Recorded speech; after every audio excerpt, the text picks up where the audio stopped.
1952 సంవత్సరం. అప్పుడు బంగ్లాదేశ్ అనే దేశం లేదు. అది పాకిస్తాన్లో భాగం. ఈస్ట్ పాకిస్తాన్ అని పిలిచేవాళ్లు. పాకిస్తాన్ ప్రభుత్వం ఒక ప్రకటన చేసింది.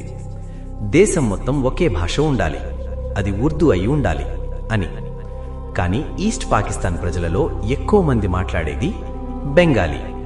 బంగ్లాదేశ్ ప్రజలు మా భాషకు కూడా గౌరవం ఇవ్వండి అని అడిగారు. దానికి పాకిస్తాన్ ప్రభుత్వం ఒప్పుకోలేదు. బంగ్లాదేశ్ విద్యార్థులు 1952 ఫిబ్రవరి 21న ఢాకాలో నిరసన చేపట్టారు.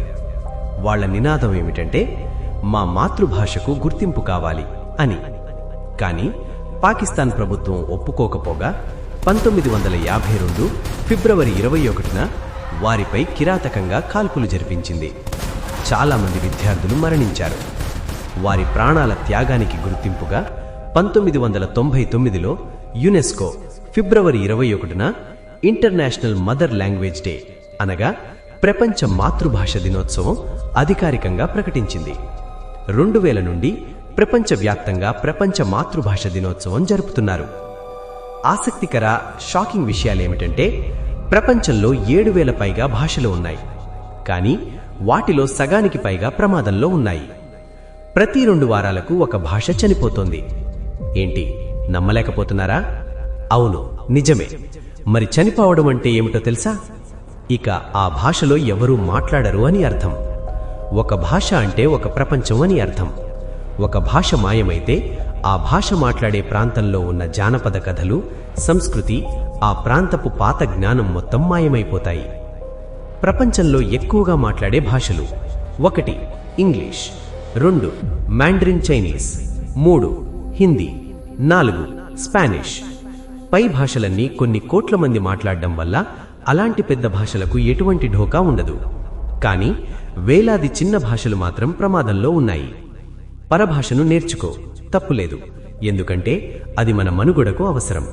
కానీ మాతృభాషలో మాత్రమే సంభాషించు. అసలు చాలా భాషలు ఎలా చనిపోతున్నాయో తెలుసా? ఆ భాష మాట్లాడగలిగిన చివరి మనిషి మరణంతో. ఏంటి, నమ్మలేకపోతున్నారా? అవును, నిజమే. మరి చనిపోవడం అంటే ఏమిటో తెలుసా?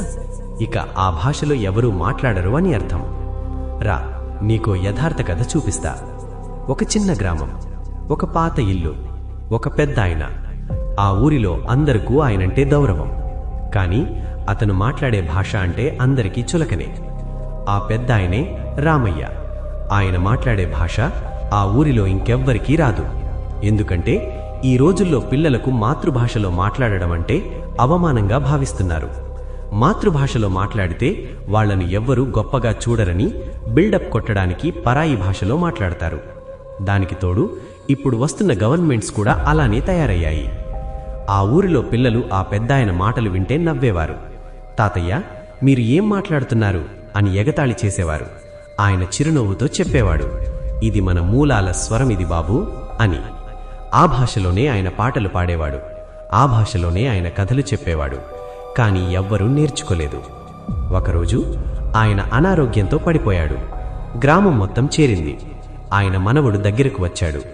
తాతయ్య, మీరు మాట్లాడే భాష మాకు అర్థం కావడం లేదు అని చెప్పాడు. ఆయన కళ్లలో నీళ్లు. ఆయన చివరి శ్వాసలో ఒక మాట అన్నాడు. ఆ మాట అర్థం చేసుకున్నవాడు ఆ ఊరిలో ఎవ్వరూ లేరు. ఆ రోజు రామయ్య మాత్రమే కాదు, ఆయన భాష కూడా చనిపోయింది. ఇది కేవలం కథ కాదు, ప్రపంచంలో వేలాది భాషలు ఎలా మాయమయ్యాయో తెలిపే ఒక యథార్థ గాథ. ఒక భాష మాయమవడం అంటే అమ్మ పాటలు, తాతయ్య కథలు, ఒక సంస్కృతి మాయమవడం. పెద్దవాళ్లు అంటే వయసు అయిన వాళ్లు కాదు, నడిచే నిఘంటువులు, బ్రతికే సంస్కృతులు, విలువ కట్టలేని ఆస్తులు. వాళ్లను కాపాడుకుందాం. మన సంస్కృతి, మన ఆస్తి, మన మనుగడను నిలబెట్టుకుందాం. భారతదేశంలో 22 అధికారిక భాషలు, సెన్సస్ ప్రకారం 19,500 పైగా మాతృభాషల రూపాలు, వందలాది గిరిజన భాషలు ఉన్నాయి. కానీ అందులో చాలా భాషలు ప్రమాదంలో ఉన్నాయంట. మిత్రమా, చివరిగా ఒక్క మాట. మనం ఎక్కడ ఉన్నా, ఎంత సంపాదించినా కన్న తల్లిని, కన్న భూమిని, మాతృభాషను మరవకు. ఈ టాపిక్ నచ్చినట్లయితే లైక్ చేయండి, షేర్ చేయండి, మీ అభిప్రాయాన్ని కామెంట్స్లో తెలియచేయండి. మాతృభాష వర్ధిల్లాలి. జై హింద్. వీడియో నచ్చితే లైక్ చేయండి, మీ ఫ్రెండ్స్తో షేర్ చేయండి. ఇంకా ఇలాంటి మంచి వీడియోల కోసం మా ఛానల్ని సబ్స్క్రైబ్ అవ్వండి.